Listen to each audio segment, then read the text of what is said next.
auto parcheggiata qui in Val Canzoi. Stiamo iniziando il nostro sentiero verso Casera Cimonega. Carichissimi, Albi? Veramente bello, cazzo. Siamo al lago della Stua e adesso andiamo qua a destra.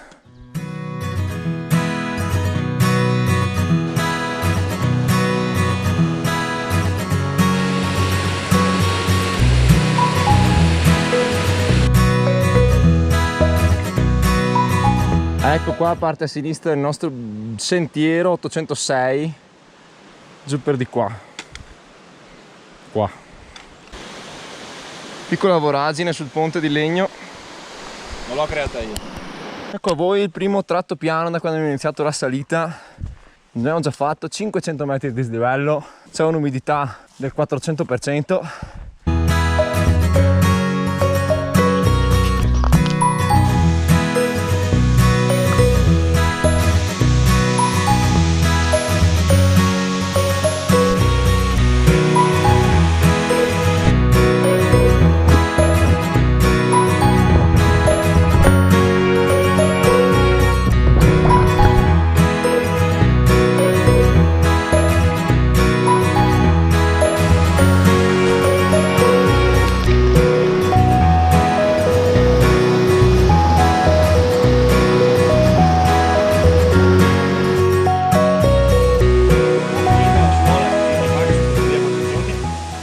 Stiamo inoltrando nell'isola di Jurassic Park, sempre più caldo, sempre più umido per noi, sempre più ripido.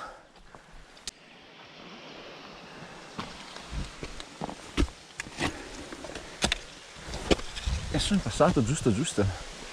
Vediamo un po' Alberto come se la cava. Mai. Cioè, ha un'acqua che veramente neanche al mare, cazzo. Tu che vai alle Maldive, cosa ci vai a fare quando in Italia ci sono posti così?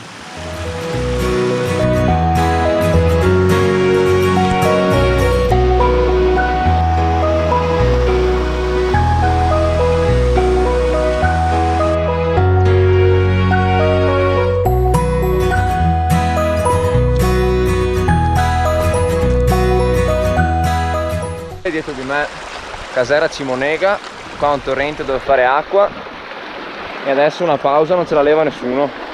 Com'è Albi il sentiero fino a qua? Spettacolare. Come avete visto? Intenso, impegnativo, ma merita. Come avete visto era pieno di catini, cascate e 1000 metri di dislivello sono andati, ce ne mancano 700-800 fino al rifugio Boz.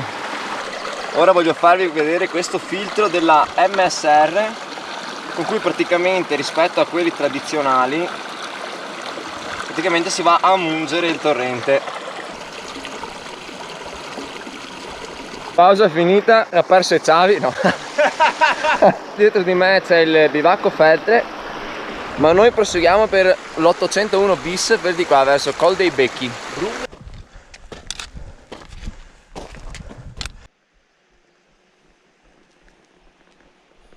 La valle che stiamo lasciando si fa sempre più piccola, inizia a non vedersi più niente. Eccoci in Forcella, come vedete da quel bollino, non so se si vede col 2. Questa è l'ultima parte dell'alta via numero 2 delle Dolomiti e delle Dolomiti Bellunesi. Non pensi?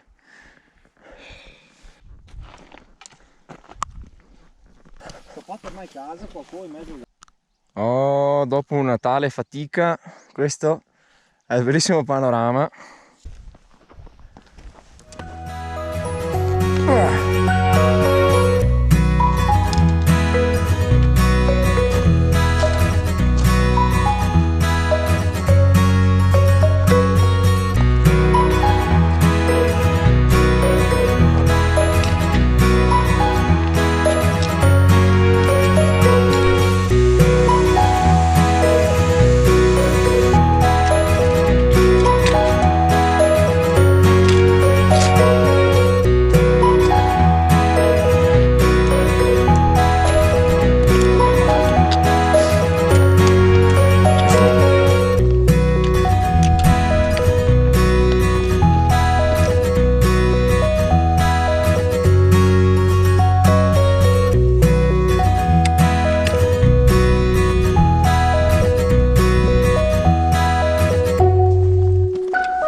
sentiero, se lo vedete, è quello che corre tutto in cenza.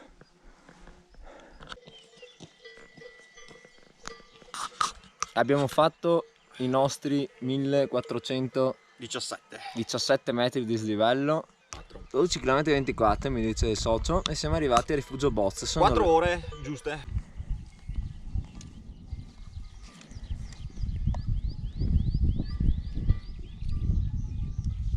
alla tua, Albi. Alla tua, Giacomo.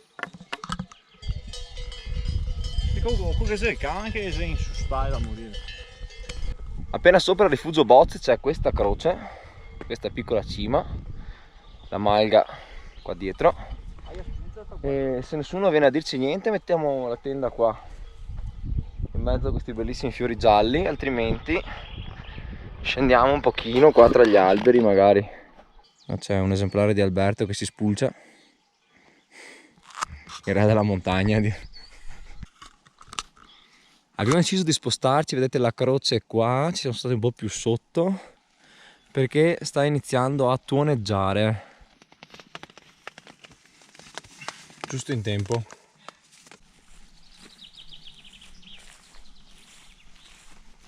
Alla fine erano solo 2 gocce e sono salito qua di nuovo alla croce a godermi un po' il panorama.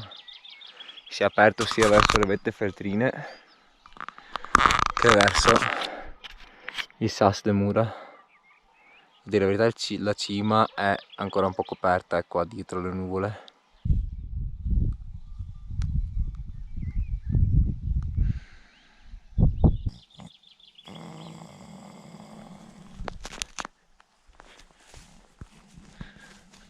Per fortuna ho portato i tappi per le orecchie.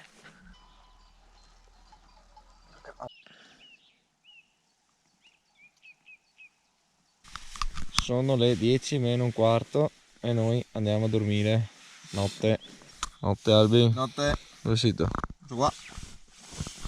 Notte, notte.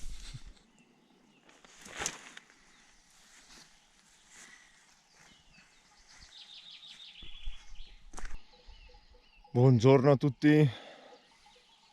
Siamo di nuovo qui alla croce. Mai dormito così tanto in tenda. Alberto russava. Come se te cantassi. Guardate che bello il sasso di Scarnia illuminato.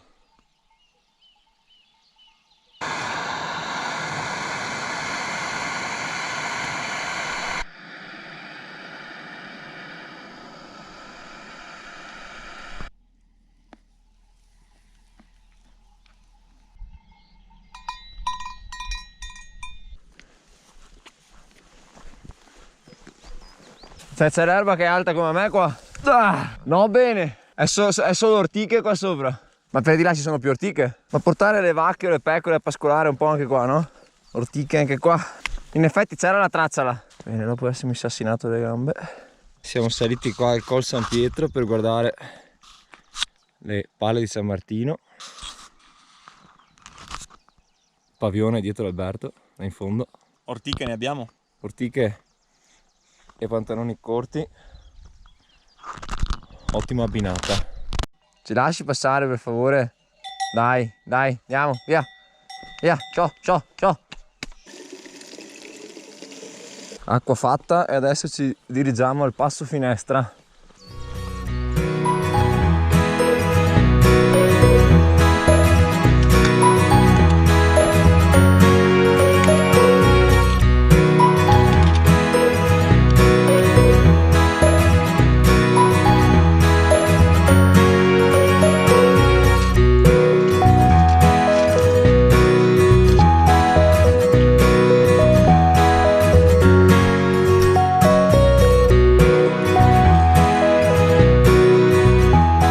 Dopo 427 tornanti e 12 km siamo quasi tornati alla macchina.